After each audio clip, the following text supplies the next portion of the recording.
Hey guys, how are y'all? This is a impromptu live because Mark can't be here tomorrow night. So we're going to not be here tomorrow night and we'll be here tonight. Obviously, here we are. Right? This is Michelle. And this is Mark. And this is Mark and Michelle. It is. And we're going to talk about a subject tonight that is really important because you may know it inherently. You're just not able to recognize it. Hi, Melissa. And deep down in your core being, you probably understand this. But in case you don't, we're going to remind you tonight. We're basically going to talk about this subject. Love and self-respect. Or self-love and self-respect. And your spiritual body. Exactly. More to you than just a physical body. Mm-hmm. And we think this is important, really important actually, because you wouldn't have even started looking for an answer to your physical health problems had your spirit on the inside said, you know, there's got to be more than this. And because I know I did. I know I did. We both did.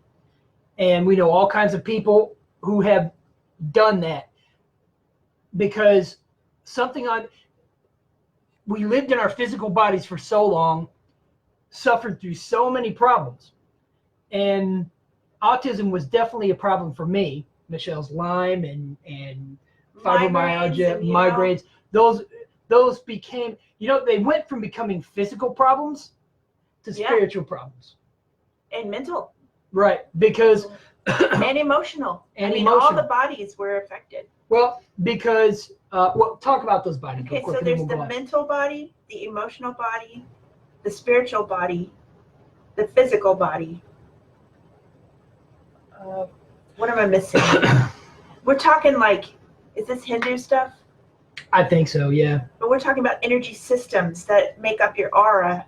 Mm-hmm. And a guy named Amit Goswami especially talks about this. In fact, I don't remember that book that you read. I don't remember what it was called. 7 years, but I've read so many books, guys. Yeah, I'm a reader, but she's a super reader. But Amit Goswami, and we're going to read something tonight out of one of Michelle's favorite books. And I'm not even going to tell you what it is because I read weird things. Okay? Right. However, this weird stuff has a direct effect on our lives. Yeah. So I just wanted to say this quote. Feelings give movement to creation. Without feelings, there is no desire. And without desire, vibration would stop. Vibration is life, and so it follows that you must have desire to have life. And that made me think of when Mark was autistic. He had no desire. He had no life.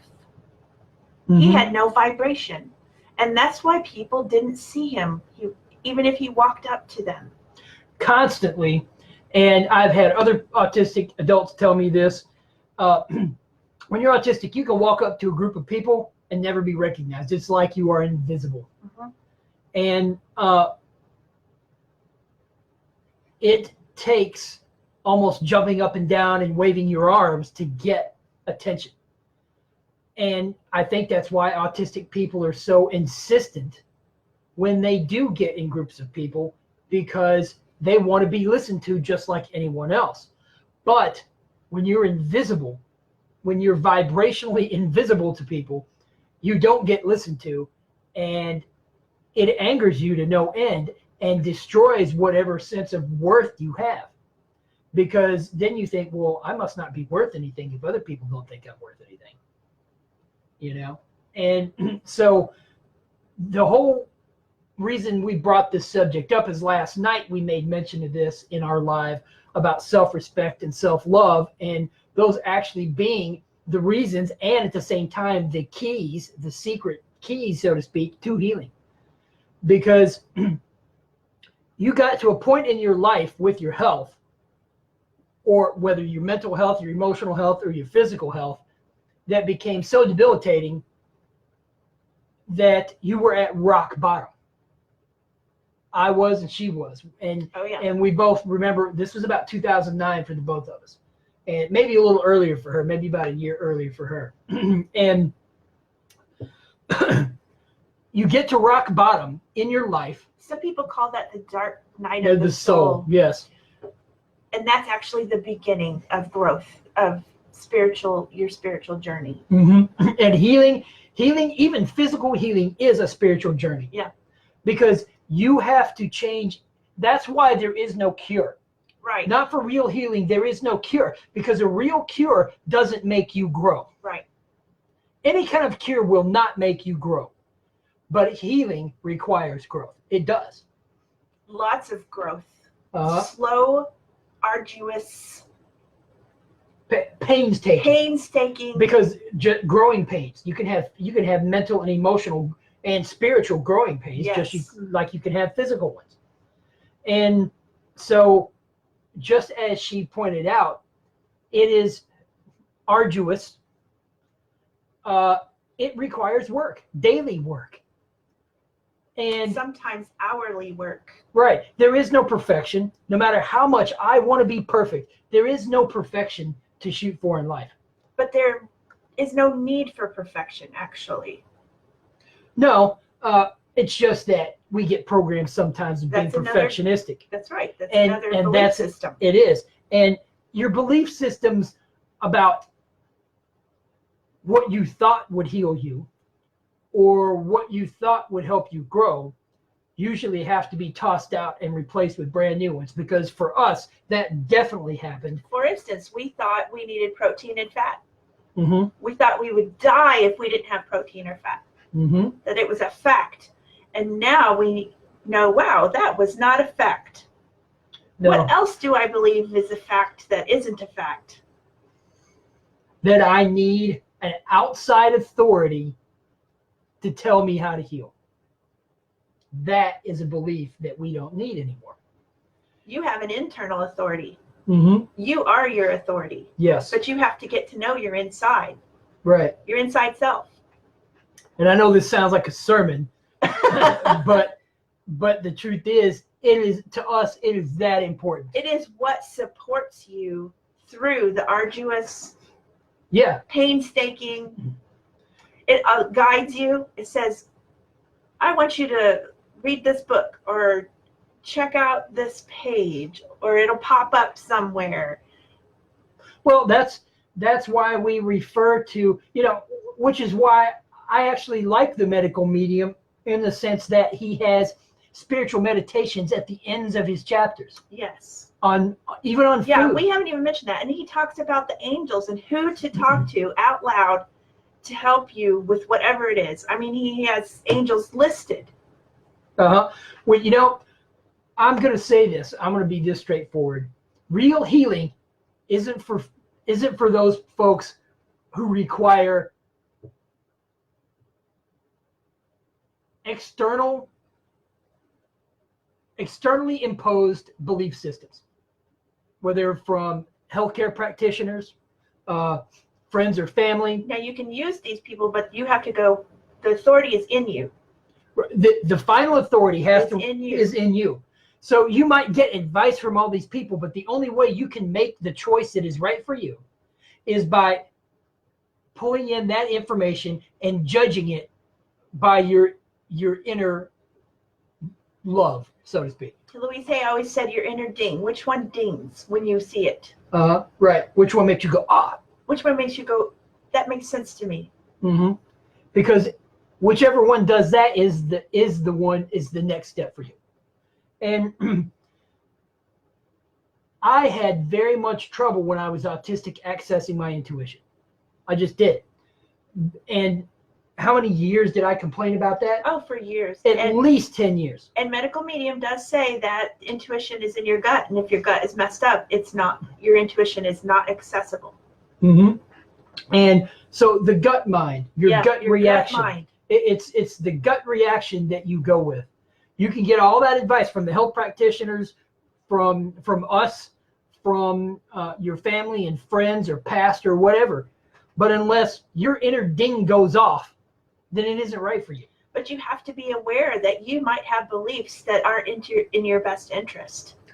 And your intuition can't talk to you through those beliefs. So you have to examine what am I believing here that's not helping me get an answer I need. Is what you're saying that you may have beliefs that interfere with you accessing your intuition? Yes, that is Okay. exactly All right. what I'm saying. Okay.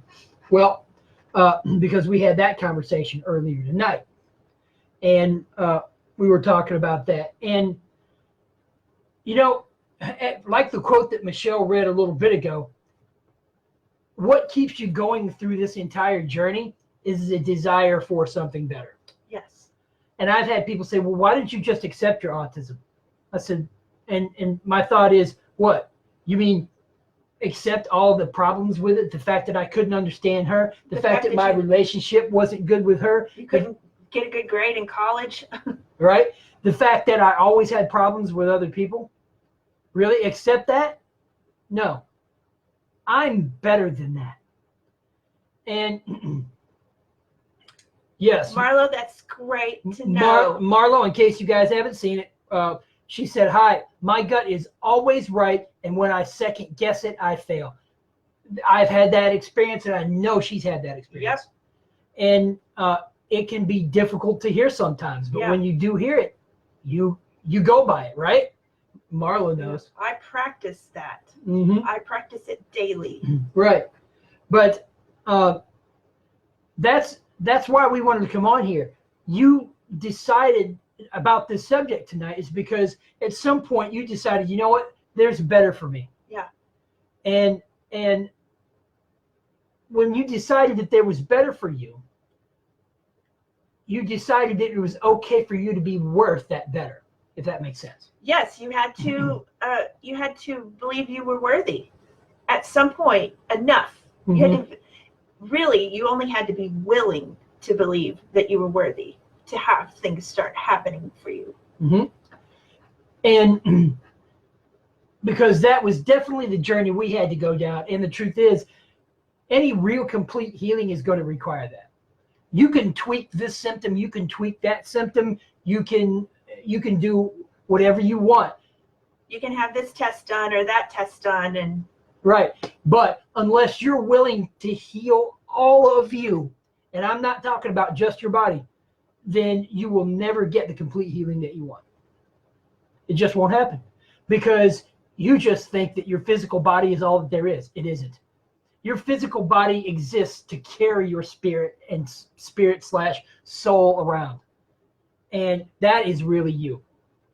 And I'm learning, we talked about this recently, that when you realize that you have a spirit of love, hey Theodora, when you realize what your spirit really is, you all of a sudden see a split. You realize that your body is not you. You realize that you reside in that body, but you are not your body. But it is important to acknowledge that your body is very important. Because if, many of you who grew up Christian know this verse, your body is a temple, so therefore don't defile that temple. That's a paraphrase of it. And so what's funny is you realize when you start your healing journey that your body affects your spirit. If your body is unhealthy, it makes your spirit unhealthy. And I always had more trouble getting through to my inside person when I was really sick. And I had to learn to really take care of this body so that I could hear myself. It's been a frustrating journey. I'm really happy with where I am right now. Mm-hmm.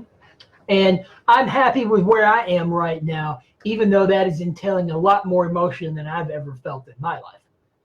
And while there is some frustration, there's also plenty of happiness and joy in having friends at work. I actually have joy over relationships now, which I never experienced when I was autistic. I have joy in a relationship with her now. And we have fun. Friday was a really fun day just for us out hanging around just having fun. And I was looking forward to that, and so was she.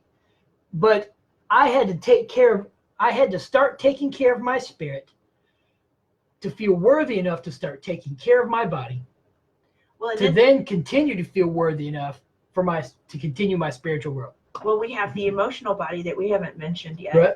And you're just now being introduced to your emotional body. I am. So you go right ahead.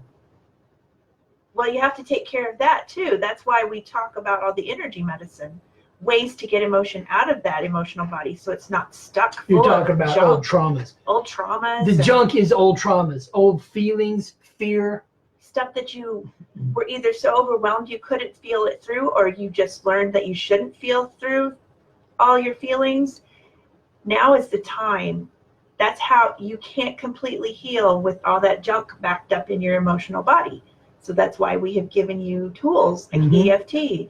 Forgiveness. Forgiveness. There was another one that can't remember what it was. Yeah, we have that in another live somewhere. Yeah, but those tools are there to help heal your emotions. And truthfully, you wouldn't be on this healing journey if you found the answers somewhere else. So it's interesting. I saw an interesting saying the other day that many of us leave home to go find ourselves, but then we have to come back home to find that we've always been there. Right. And that's the thing. We're here, you're there, but really healing. It was funny. I had to start healing all the emotions and the spiritual stuff. 9, 10. Yeah, a good 3.5 years before I even knew I had a physical problem with autism. Because I started in January of 2010, hardcore working on the inside of me. And then 3.5 years later, started working on the physical part. I had to spend 3.5 years healing my emotions and my spirit from depression, from worthlessness, the list is long, but I had to start on that first before I could even attempt to start healing myself physically. And she did the same thing. I started it. You started a year and a half. I started actually in 97. Uh-huh. Hi, Anita. I know you're Polish. I don't know how to say your name in Polish. I started in 97 actually with my spiritual journey. And I was a preacher's kid growing up. So you would think I had already started, but that stuff didn't work for me. And so I started reading a lot. But my physicality just kept going downhill so bad. Your physical health? It was horrible. Yeah. And so it was 2008 when I found Louise Hay's first book. You Can Heal Your Life. You Can Heal Your Life. Mm-hmm. And that saved my life. It did, literally. Because she spent the next, year or longer, year and a half, excuse me, actually writing page after page after page of affirmations. And she had frozen shoulder, TMJ. What I now know is shingles and EBV. I had issues with thyroid. I had all kinds of problems. IBS. Well, and through all of that inner healing that we did before we started physical healing, we realized that the inner healing was only going to take us so far. Yeah. We actually had to start healing the physical parts of us before we could continue healing the inner part. It's like shells that you skins, like a snake that you just shed. Oh yeah, we're like onions. There are layers and layers and layers. I mean, how long have I been doing this? 97, and I'm still peeling layers off. But I'm gaining so much. I have gained so much. I don't even know the Michelle of 1997. Right. I like that.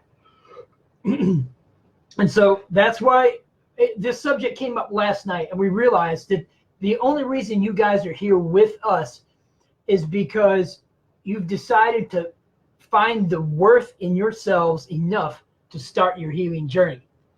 And see, I don't hear anybody else talking about this subject. I mean, I don't. I mean, unless they're specifically in emotional healing and love and that kind of stuff. But when it comes to physical healing, if people are trying to help you on your physical healing journey, I don't hear them talking about this hardly at all. Especially not when it comes with autism. And so for us, it's just we want you to know that you are doing the best thing for you, is because at some point you decided, you know what, I'm going to love myself enough to start healing. And you did.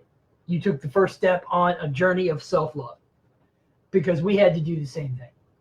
We started where you started. Believe me. It is not easy. No, but it gets easier. Especially as you start feeling better physically. Yes, it does. So anyway, what else do you want to cover? Anything else? Nope. Download our book, Uh-huh. Buried Alive, at www.healyourautism.com. We are in the process of writing the other book called Heal Your Autism's Do-It-Yourself Guide. Healing begins in your kitchen. And it does. Because to us, food and supplements, if it can take care of autism and fibromyalgia and Lyme disease and everything else, it can take care of anything else. Food and supplements, that's all you need. good supplements and self-love. That's the secret ingredient. That's the secret ingredient. The secret sauce, right? But anyway, let's see. Continue that heavy metal detox smoothie. At your level. The celery juice. At your level. And the lemon water. You don't have to be any particular level for that. No, you don't. So, bye, Helen. We're going to leave now. Bye, all right, Helen. guys, see you tomorrow. Okay, guys. No, we won't see you tomorrow. No, we're Mark off is tomorrow. working late. We'll see you Tuesday night. See you Tuesday night. All right, bye-bye.